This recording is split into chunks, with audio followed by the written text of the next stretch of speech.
Tier gases छोड़े हैं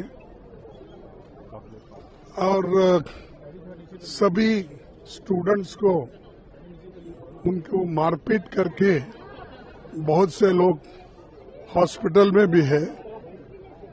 तो जो अन्याय और अत्याचार और जो एक उनके ऊपर दबाव बनाया जा रहा है उसके खिलाफ हम पार्लियामेंट में उनके कंसेंट से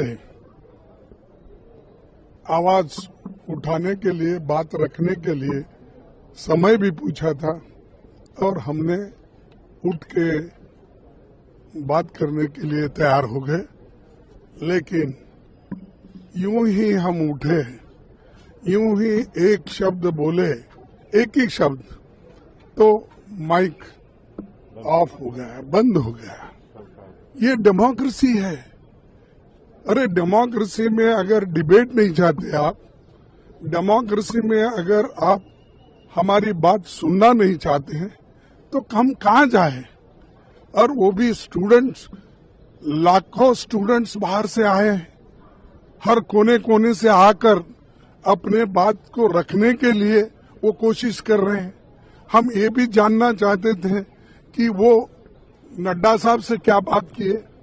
हम ये भी जानना चाहते थे उसके बाद में इनकी जो इंटरनल होम मिनिस्टर ने बुला के इंटरनल मीटिंग की, उसमें आपने क्या किया? क्योंकि ये जनता को बताना जरूरी है और पूरे देश के युवकों को भी बताना जरूरी है, स्टूडेंट्स को बताना जरूरी है।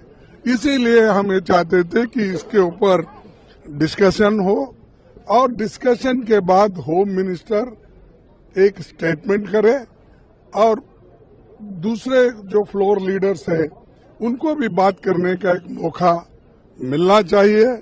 इस उद्देश्य से हमने आज सदन में उठाकर इसको जो सारे देश को बताना चाहते थे उन्होंने हमारा मुंह बंद कर दिया। डेमोक्रेसी को खत्म करने की पूरी कोशिश कर रहे हैं। ये बहुत ही अजीब दिख रहा है और मैं 60 साल में ऐसा तरीका जो सरकार ने आज ढूंढा है ऐसा कभी नहीं देखा।